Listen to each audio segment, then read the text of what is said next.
نحمده ونصلي على رسوله الكريم اما بعد فاعوذ بالله من الشيطان الرجيم بسم الله الرحمن الرحيم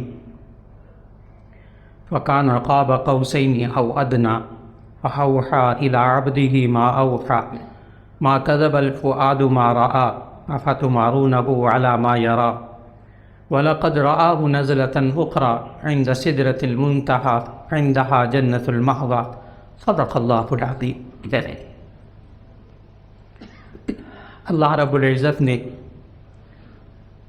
پوری انسانوں کے ہدایت کے لیے پہلے انسان سے لے کر آخری انسان تک قیامت تک آنے والے انسانوں کے لیے ہر دور میں انبیاء کو بھیجا، اور گزشتہ ملاقات میں اس پر بات ہوئی کہ ہر نبی کو اللہ تعالیٰ نے معجزات عطا فرمائے، لیکن نبی کریم صلی اللہ علیہ وسلم آخری نبی حضرت محمد رسول اللہ صلی اللہ علیہ وسلم سے پہلے جتنے انبیاء آتے تھے وہ مخصوص علاقے کے لیے مخصوص وقت کے لیے آتے تھے، لیکن آخری نبی صلی اللہ علیہ وسلم چونکہ قیامت تک کے لیے آئے، اس لیے باقی انبیاء کو جو معجزات ملے وہ اس وقت کے حالات کے مطابق، لیکن آخری نبی صلی اللہ علیہ وسلم کو جو معجزات ملے وہ ایسے کہ قیامت تک سائنس کتنی ترقی کر جائے، انسان کتنا تحقیق کر لے، لیکن وہ نبی صلی اللہ علیہ وسلم کے معجزات پر کوئی ایک انسان بھی ظاہر نہیں کر سکے گا، کیونکہ اگر غیر نبی سے کوئی بات اس طرح کی ظاہر ہو جائے تو پھر نبی کا معجزہ نہیں رہتا۔ نبی صلی اللہ علیہ وسلم کو اللہ تعالیٰ نے ایسے معجزات عطا فرمائے جن میں سے ایک معجزہ آپ سورۃ القمر کی بالکل ابتدائی آیت میں پڑھتے ہیں، اقتربت الساعۃ وانشق القمر، کہ قیامت قریب آ گئی اور چاند پھٹ گیا، دو ٹکڑے ہو گیا۔ یہ اللہ تعالیٰ نے قرآن مجید میں جس کا ذکر فرمایا، اور مستند احادیث کے اندر صحیحہ کی احادیث کے اندر تفصیلات موجود ہیں کہ کس طرح نبی صلی اللہ علیہ وسلم سے مکہ کی زندگی میں کفار مکہ نے معجزہ طلب کیا، اور اللہ کے حکم سے نبی صلی اللہ علیہ وسلم نے انگلی کا اشارہ کیا اور چاند دو ٹکڑے ہوا۔ اتنی بات تمام محدثین نے، تمام صحابہ والوں نے لکھی ہے، روایات نقل کی، اور پھر مکے والوں نے اپنی آنکھوں سے ان دونوں ٹکڑوں کو ملتا ہوا دیکھا ہے۔ عقل قبول کرے یا نہ کرے، معجزات پر ایمان لانا لازم ہے، کم از کم اتنا حصے پر ایمان لانا لازم ہے جو قرآن اور صحیح احادیث سے ثابت ہے۔ باقی کے بارے میں نہ ذکر کیا جائے کوئی حرج نہیں، لیکن قرآن اور مستند احادیث سے جو معجزات ثابت ہیں ان پر ایمان لانا لازم ہے، چاہے عقل قبول کرے چاہے نہ کرے، چاہے سائنسی ترازو پر وہ پورا اترے یا نہ اترے۔ اور اس کی بہت بڑی دلیل، چاہے عقل کے ترازو پہ وہ پورا اترے یا نہ اترے، انسان کی عقل مانے یا نہ مانے، ایمان رکھنا ہمارے لیے لازم۔ جب نبی صلی اللہ علیہ وسلم معراج کے سفر سے واپس تشریف لائے تو کفار مکہ نے یہی سوالات شروع کر دیے تھے کہ آپ خود گئے ہیں وہاں؟ نبی صلی اللہ علیہ وسلم نے فرمایا کہاں؟ خواب میں نہیں، روحانی طور پر نہیں، جسمانی طور پر گئے۔ تو بہت سارے سوالات کیے، اور آپ حضرات کے علم میں ہے کہ نبی صلی اللہ علیہ وسلم حتیم پر کھڑے ہو گئے۔ حتیم خانہ کعبہ کی وہ جو دیوار تھی جو ابھی بھی موجود، گول دیوار، چھوٹی سی جگہ چھوڑی ہوئی ہے خانہ کعبہ کی تعمیر میں سے، اس پر کھڑے ہوئے اور قریش مکہ نے سوالات شروع کیے سرداروں نے کہ اچھا آپ گئے ہیں تو پھر وہاں مسجد اقصیٰ پہ آپ گئے ہیں تو وہاں کتنی کھڑکیاں، کتنے دروازے؟ تو بخاری شریف کی حدیث نبی صلی اللہ علیہ وسلم فرماتے ہیں کہ جب انہوں نے سوالات شروع کیے تو اللہ تعالیٰ نے مسجد اقصیٰ کو میرے سامنے کر دیا اس وقت، اور میں دیکھتا جاتا تھا اور ان کے ایک ایک سوال کا جواب دیتا جاتا۔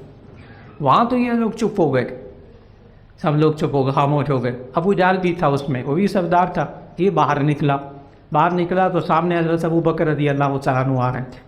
تو ابو جہل نے کہا کوئی راتوں رات مسجد اقصیٰ سے، یہ مسجد حرام سے مسجد اقصیٰ تک فلسطین تک جا سکتا ہے، راتوں رات واپس آ سکتا ہے؟ حضرت ابو بکر نے کہا نہیں۔ پھر ابو جہل نے کہا کوئی راتوں رات مسجد اقصیٰ فلسطین سے 7 آسمانوں سے اوپر وہاں سے واپس آ سکتا ہے؟ حضرت ابوبکر نے کہا نہیں، ابو جان نے کہا تمہارا نبی یہ کہتا ہے۔ حضرت ابوبکر رضی اللہ تعالیٰ وہیں کھڑے کھڑے کہا کہ پھر میں ایمان لاتا ہوں کہ وہ گئے۔ اس بات پر محدثین لکھتے ہیں حضرت ابوبکر رضی اللہ تعالیٰ عنہ کو صدیق کا لقب ملا، اس بات پر صدیق کا لقب ملا، ان کے نام کا حصہ ہو گیا حضرت ابوبکر صدیق رضی اللہ تعالیٰ عنہ۔ عقل میں آئے یا نہ آئے، ایسا ہو سکتا ہے نہیں ہو سکتا، جب نبی نے کہہ دیا سچی زبان سے لفظ نکلا اس پر ایمان لے آئے۔ بعض لوگ کہتے ہیں، مستشرقین جو یورپی مفکرین اسلام کے بارے میں ریسرچ پیش کرتے ہیں، وہ کہتے ہیں مسلمان جو ہے نا ان کا بلائنڈ فیتھ ہوتا ہے، بلائنڈ فیتھ، اندھا ایمان ہوتا ہے ان کا۔ تو اس کا جواب بہت اچھی طرح ذہن میں رکھنا چاہیں گے، کبھی یہ نہ کہیں کہ اندھا ایمان نہیں ہوتا، نہیں کہ ہوتا ہے، بلائنڈ فیتھ ہوتا ہے۔ اس لیے کہ جب آپ سورہ بقرہ شروع کرتے ہیں، پہلا پارہ شروع کرتے ہیں، الف لام میم ذالک الکتاب لا ریب فیہ ھدی للمتقین، اس کتاب میں کوئی شک نہیں ہے، پرہیزگاروں کے لیے ہدایت ہے۔ تو یہ پرہیزگار کون ہوتے ہیں؟ ان کی پہلی خوبی پڑھیے گا، الذین یؤمنون بالغیب، وہ لوگ کہ جو اندیکھی بات پر ایمان رکھتے، غیب پر ایمان رکھتے۔ کیا اللہ کو نہیں دیکھا؟ مانتے۔ جنات کو نہیں دیکھا؟ مانتے ہیں، سورۃ الجن۔ فرشتے نہیں دیکھے، نظر نہیں آتے، مانتے ہیں۔ جنت جہنم نہیں دیکھے، مانتے ہیں۔ پل صراط نہیں دیکھا، مانتے ہیں۔ ابھی تو میں نے مختصر سی لائن بتائی ہے کہ بے شمار چیزیں ہیں جو قرآن حکیم میں آئیں، ہم مانتے ہیں، ہم نے نہیں دیکھی، ہمارا ایمان ہے۔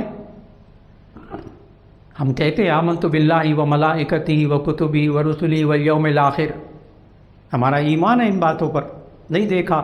لیکن بلائنڈ فیتھ ہونے کا الزام لگانے والوں کو ایک ضرور بات کہنی ہوگی کہ مسلمانوں کا اندھا ایمان ہے، بالکل درست۔ لیکن مسلمانوں کی ایک خوبی اللہ تعالیٰ نے سورہ فرقان کے اندر بتائی ہے۔ سورہ فرقان کے اندر اللہ تعالیٰ نے ایک خوبی بتائی، اپنے خاص بندوں کی خوبی۔ آیت کا ترجمہ کروں گا، اس کو بڑے غور سے سمجھنا ہے۔ والذین اذا ذکروا بآیات ربہم لم یخروا علیہا صما وعمیانا۔ ایک ایک لفظ کا ترجمہ عرض کرنے لگا ہوں۔ اللہ نے اپنے خاص بندوں کی خوبی بتائی ہے۔ والذین اذا ذکروا بآیات ربہم، وہ لوگ رحمان کے خاص بندے ہوتے ہیں، اللہ کے خاص بندے ہوتے ہیں، جب ان کے سامنے ان کے رب کی آیات پڑھی جاتی ہیں، یاد دلائی جاتی ہیں۔ والذین اذا ذکروا بآیات ربہم، جب ان کے سامنے ان کے رب کی آیتیں بیان کی جاتی ہیں، لم یخروا علیہا صما وعمیانا، تو اس پر وہ بہرے اور اندھے ہو کر نہیں گر پڑتے۔ بہت عجیب سی آیت ہے۔ رحمان کے بندوں کی خصوصیت اللہ نے بتائی ہے کہ وہ اندھے بہرے ہو کر نہیں گر پڑتے۔ ہم ہر اب دیکھی بات پر ایمان نہیں رکھتے، ہم یہ بھی دیکھتے کہہ کون رہا ہے، ہم یہ بھی دیکھتے کہہ کون رہا ہے۔ ایک وہ بات ہے کالج یونیورسٹیز میں، ایک طالب علم کہتا ہے کل چھٹی ہے، ٹھیک، ایک استاد کہتا ہے، پروفیسر کہتا ہے کل چھٹی ہے، اور ایک وہاں کا پرنسپل کہتا ہے کل چھٹی ہے۔ ایک ہی جملہ ہے، طالب علم سے غلطی ہو سکتی ہے، وہ جھوٹ بھی بول سکتا ہے۔ پروفیسر نے ممکن ہے نوٹس پڑھا ہو لیکن وہ غلط پڑھ لیا ہو، لیکن اگر پرنسپل ہی کہہ دے کہ کل چھٹی ہے تو بات ہی ختم ہو گئی۔ کہنے میں فرق، کہنے والے کے فرق۔ ایک وہ بات ہے جو ایک عام مومن کہتا ہے، ایک وہ بات ہے جو اللہ کا ولی کہتا ہے، ایک وہ بات ہے جو صحابی کہتا ہے، ایک وہ بات ہے جو اللہ کا نبی کہتا ہے۔ فرق ہے بات کہنے میں۔ ہم اندھا ایمان رکھتے ہیں لیکن یہ بھی دیکھتے ہیں، اندھے بہرے ہو کر نہیں ہم گرتے، ہم یہ دیکھتے ہیں کہہ کون رہا ہے، عقل میں آئے چاہے نہ آئے، ہم دیکھتے ہیں کہہ کون رہا ہے، ہم ایمان لاتے ہیں۔ اور پھر چاند کا دو ٹکڑے ہو جانا، یہ معجزہ نبی صلی اللہ علیہ وسلم کا دور گزر گیا، لیکن اسرائیل کا وزیر اعظم بیگن 1965، اسرائیل جس کو ہم نے اب تک تسلیم نہیں کیا مسلمانوں نے، اس کا وزیر اعظم، تو اسرائیلی ایک یہودی چاند گاڑی میں چاند کے معائنے کے لیے گیا تھا، خلائی سفر اس نے کیا۔ اور اس وقت کے مصر کے صدر ہوتے تھے انور السادات. تاریخ کا حصہ ہے انور السادات، ظاہر مسلمان. تو اسرائیلی وزیر اعظم نے صدر انور السادات کو ایک بڑی تصویر پیش کی فریم کروا کے، اور کہا کہ ہمارے سائنسدان خلا میں گئے، چاند پہ پہنچے تو انہوں نے تصاویر اتاری، اور چاند کی ایک تصویر، کئی تصویریں لیکن ایک تصویر اتنی واضح آئی ہے کہ اس کے بالکل درمیان ایک ایسی لکیر چاند کے اندر محسوس ہوتی جیسے ہی کبھی دو ٹکڑے ہوا پھر آپس میں مل گیا. ایک یہودی ملک کا وزیر اعظم مسلمان ملک کے صدر کو ایک تصویر پیش کر رہا ہے. اس میں آپ نے ایک بات پہ توجہ دینی ہوگی، یعنی اس یہودی کے ذہن میں بھی نبی صلی اللہ علیہ وسلم کا معجزہ شق القمر موجود تھا. چاند کے دو ٹکڑے ہونے کا معجزہ اس یہودی کے ذہن میں موجود تھا. آج مسلمان شک کر رہا اس پر کہ ہے کہ نہیں، ایسا ہوا تھا کہ نہیں. مسلمان کے ذہن میں وہ یقین کی کیفیت نہیں ہو رہے. اللہ تعالیٰ نے اس وقت مکہ کے ایمان والوں کو وہ معجزہ دکھایا. پھر نبی صلی اللہ علیہ وسلم، جب ہم پڑھتے ہیں معراج کے واقعے کو کہ نبی صلی اللہ علیہ وسلم نے اس طرح رات و رات سفر کیا اور اس طرح جو ہے وہ 7 آسمانوں تک گئے اور واپس آئے. اب ان واقعات میں 7 آسمانوں سے اوپر، آسمان کو انگریزی زبان میں سکائی کہتے ہیں، لیکن سکائی کا جو لفظ ہے وہ انگلش لٹریچر میں ہے، سائنس میں نہیں ہے. سائنس میں آسمان کا کوئی تصور نہیں، کوئی ذکر نہیں ہوتا بالکل قطعا کسی بھی سائنسی کتاب میں. یہ نہیں کہ وہ انکار کرتے، نہ، کہیں نہیں لکھا کہ ہم آسمان کو نہیں مانتے، کسی سائنسی کتاب میں نہیں لکھا. کیا لکھا ہے کہ سائنس جو ہے وہ تجربات اور مشاہدات کا نام ہے. سائنس تجربات اور مشاہدات کا نام ہے. سائنس کا جہاں تک تجربہ اور مشاہدہ ہوا وہاں تک وہ مانتے ہیں، جس کا تجربہ مشاہدہ نہیں ہوا وہ نہیں مانتے. بڑے سے بڑا یہاں سائنسدان بلا لیجیے باہر اور وہ اس سے پوچھیے گا، خاص طور پر جو خلائی سائنسدان ہوتے ہیں، بڑے سے بڑا آ جائے نا، اس سے پوچھے یہ اوپر کیا ہے، نیلا نیلا، وہ کبھی آسمان نہیں کہے گا، وہ کہے گا خلا، اسپیس. پھر اس سے پوچھے اور آگے کیا ہے، وہ کہے گا آگے خلا ہی خلا ہے. پھر آگے سیارے ہیں، زہرہ، عطارد، مشتری، نیپچون، مریخ، پتہ نہیں کیا کیا، اتنے ارب میل دور وہ سیارہ ہے، بہت بتائے گا ماشاءاللہ. آپ کا ایک سوال اور ہونا چاہیے، اس سے آگے کیا ہے، وہ کہے گا اسپیس، خلا. پھر اس سے آگے کیا ہے، اس سے آگے بھی خلا ہی خلا ہے. بڑے سے بڑے سائنسدان کا جواب اس سے آگے ہرگز نہیں ہو سکتا. ایک سائنس کا چھوٹا سا طالب علم ہو، اس کے علاوہ کوئی جواب نہیں ہو سکتا کہ آگے پھر خلا ہی خلا ہے. تو ایک دفعہ میڈیکل کالج میں، یونیورسٹی میں لیکچر دے رہا تھا تو یہ موضوع آیا، تو ایک صاحب بیچ میں سے کھڑے ہو گئے. ظاہر ڈاکٹر بڑے ذہین ہوتے ہیں، اس کے ذہن پر اتنا اثر ہوا اس بات کا کہ وہیں کھڑے ہو کر کہنے لگا، جب میں نے کہا نا خلا ہی خلا، ابھی میں نے بہت مختصر کیا ہے، اس کو میں نے بہت طویل کیا، تو ایک دم کھڑے ہو گئے وہ ڈاکٹر صاحب، کہنے کہ اس کا مطلب ہے کہ یہ دنیا ہے ہی بیت الخلا.